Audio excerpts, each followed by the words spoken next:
GST கடந்த 2017 ஜூலை 1ஆம் தேதிக்கு பிறகு இந்தியாவில் அதிகம் பேசப்பட்ட வார்த்தைகளில் ஒன்று.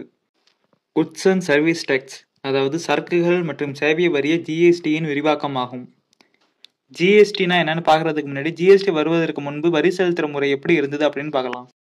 அதுக்கு முன்னாடி நீங்கள் இன்னும் நம்ம சேனலை சப்ஸ்கிரைப் பண்ணலைன்னா மறக்காமல் சப்ஸ்கிரைப் பண்ணுங்கள். இந்த வீடியோ உங்களுக்கு பிடிச்சிருந்தா லைக் பண்ணுங்கள், உங்கள் ஃப்ரெண்ட்ஸுகளுக்கும் ஷேர் பண்ணுங்கள். வாங்க வீடியோக்குள்ளே போகலாம்.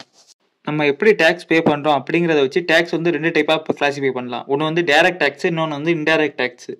டைரக்ட் டேக்ஸ்னா என்னன்னா, இப்போ நம்ம செலுத்துகிற டேக்ஸ் வந்து டேரெக்டாக கவர்மெண்ட்டுக்கிட்டே போயிட்டுனா அது வந்து டைரக்ட் டேக்ஸ். ஃபார் எக்ஸாம்பிள் அது இன்கம் டேக்ஸ், அதாவது வருமான வரி சொல்லலாம். இப்போ நம்ம 5 லட்ச ரூபா சம்பளம் வாங்குறோம்னா அந்த 5 லட்ச ரூபாய்க்கு உள்ள வரியை வந்து டேரெக்டாக நம்ம கவர்மெண்ட்டுக்கிட்டே கட்டிடுவோம். இது டைரக்ட் டேக்ஸ். இன்டைரக்ட் டேக்ஸ்னா எப்படின்னா, நம்ம செலுத்துகிற பணம் வந்து டேரெக்டாக கவர்மெண்ட்டை போகாது, நடுவில் ஒருத்தவங்கள்ட்ட போயிட்டு அதுக்கப்புறம் கவர்மெண்ட்டை போகும். எக்ஸாம்பிளுக்கு இப்போ நம்ம கடையில் போய் ஒரு டிவி வாங்குறோம் அப்படின்னா, அந்த டிவிக்குள்ள நம்ம வரி எல்லாத்தையும் சேர்த்து அந்த கடைக்காரங்கள்ட்ட தான் கட்டுவோம். அந்த கடைக்காரங்க தான் அந்த டிவிக்கான வரியை, நம்ம செலுத்துகிற வரியை வந்து கவர்மெண்ட் கிட்ட கட்டுவாங்க. இது இன்டைரக்ட் டேக்ஸ். சென்ட்ரல் கவர்மெண்ட் வந்து excise duty, service tax, CST, custom duty 4 விதமான டேக்ஸ் கலெக்ட் பண்ணுறாங்க. எக்ஸைஸ் டியூட்டி எதுக்கு விதிப்பாங்கன்னா, இந்தியாவில் தயாரிக்கப்படுற எல்லா பொருளுக்கும் எக்ஸைஸ் டியூட்டின்னு டேக்ஸ் விதிப்பாங்க. அது மாதிரி சர்வீஸ் டேக்ஸ்னா சேவை வரி. ஒரு வணிகம் வந்து 2 மாநிலத்துக்கு நடுவில் நடக்குது அப்படின்னா அதுக்கு வந்து சிஎஸ்டின்னு டேக்ஸ் விதிப்பாங்க. வெளிநாட்டிலேருந்து இறக்குமதி பண்ணுற எல்லா பொருளுக்கும் கஸ்டம் டியூட்டின்னு டேக்ஸ் விதிப்பாங்க.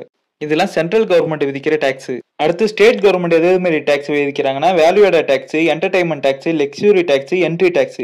வேல்யூ ஆடட் டேக்ஸ்னா மதிப்பு கூட்டு வரி. என்டர்டைன்மெண்ட் டேக்ஸ் எதுக்கு விதிப்பாங்கன்னா, சினிமா மற்றும் இதர பொழுதுபோக்கு சம்பந்தமான விஷயங்களுக்கு என்டர்டைன்மெண்ட் டேக்ஸ் விதிப்பாங்க. லக்ஸுரி டேக்ஸ் வந்து ஆடம்பர செலவுகளுக்கு லக்ஸுரி டேக்ஸ் விதிப்பாங்க.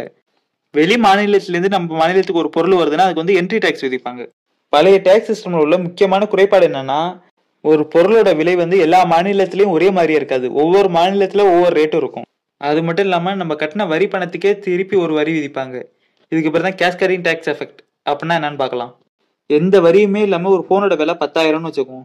அதுக்கு வந்து சென்ட்ரல் கவர்மெண்ட் வந்து எக்ஸைஸ் டியூட்டி, அதாவது மேனுஃபேக்சரிங் டேக்ஸ்னு போடுறாங்க, 10% போடுறாங்க. அப்பனா அந்த போனோட விலை வந்து 11,000 மாறிடும். இதுக்கு மேல வந்து ஸ்டேட் கவர்மெண்ட் வந்து வேட் வரி, அதாவது வேல்யூ ஆடட் டேக்ஸ் போடுவாங்க 5%. இப்போ அதோட விலையை பார்த்தா 11,550 ரூபா. அதாவது ஏற்கனவே நம்ம கட்டின 1000 ரூபா வரி பணத்துக்கும் சேர்த்து தான் மாநில அரசு வந்து 5% வரி போட்டிருக்கோம். இதுதான் கேஸ்கேடிங் டேக்ஸ் எஃபெக்ட். சரி, இப்போ ஜிஎஸ்டிக்குள்ள வருவோம். கனடா நாட்டில் தான் ஜிஎஸ்டி என்னும் கருத்து முதலில் தோன்றியது. ஜிஎஸ்டியை நடைமுறைப்படுத்திய முதல் நாடு பிரான்ஸ். தற்போது வரை 160 நாடுகளில் ஜிஎஸ்டி நடைமுறையில் உள்ளது. ஜிஎஸ்டி மசோதாவை ஒப்புதல் அளித்த இந்தியாவின் முதல் மாநிலம் அசாம். ஜிஎஸ்டி கவுன்சிலின் தலைநகர் புதுடெல்லியில் உள்ளது. இதன் தலைவர் அருண் ஜெட்லி. இந்தியாவை பொறுத்தவரை 3 விதமான ஜிஎஸ்டி அமலில் உள்ளது. அவை சிஜிஎஸ்டி, எஸ்ஜிஎஸ்டி, ஐஜிஎஸ்டி என்பதாகும். சென்ட்ரல் கவர்மெண்ட்டுக்கு போக வேண்டிய ஜிஎஸ்டி எல்லாம் சிஜிஎஸ்டியில் வந்துடும். ஸ்டேட் கவர்மெண்ட்டுக்கு போக வேண்டியது எஸ்ஜிஎஸ்டியில் வந்துடும். இப்போ ஒரு ட்ரேடு வந்து 2 மாநிலத்துக்கு நடுவில் நடக்குதுன்னா அது ஐஜிஎஸ்டியில் வரும். அது இன்டிகிரேட்டட் ஜிஎஸ்டிங்குவாங்க. இப்போ எக்ஸாம்பிளுக்கு தமிழ்நாட்டில் உள்ள ஒருத்தர் வந்து கேரளாவில் உள்ள ஒரு பொருளை வாங்குறாருன்னா இதில் கலெக்ட் ஆகிற டேக்ஸ் தான் வந்து ஐஜிஎஸ்டிங்குவாங்க. இந்த டேக்ஸ் வந்து ஃபர்ஸ்ட் சென்ட்ரல் கவர்மெண்ட் கிட்ட போயிடும். அதுக்கப்புறம் எந்த ஸ்டேட் வந்து கன்சியூம் பண்ணுதோ, அதாவது எந்த ஸ்டேட்டால வாங்கப்படுதோ அந்த ஸ்டேட்டுக்கு வந்து சென்ட்ரல் கவர்மெண்ட் வந்து இந்த தொகையை விடுவிக்கும். இப்போ தமிழ்நாடு தான் வாங்குச்சு, அதனால தமிழ்நாட்டுக்கு இந்த தொகை விடுவிக்கப்படும். இந்தியாவை பொறுத்தவரை ஜிஎஸ்டி ஆனது 0%, 5%, 12, 18, 28 என 5 விழுக்காடுகளை கொண்டவையாக உள்ளது. உலகிலேயே அதிக விழுக்காடு ஜிஎஸ்டி விதிக்கும் நாடு இந்தியா. அதற்கு அடுத்த இடத்தில் அர்ஜென்டினா உள்ளது. இங்கு அதிகபட்சமாக 27 விழுக்காடு வரை ஜிஎஸ்டி விதிக்கப்படுகிறது. இந்தியாவை பொறுத்தவரை ஜிஎஸ்டிக்குள் அடங்காத 3 பொருட்கள்: petroleum products, alcohol, electricity. Thank you.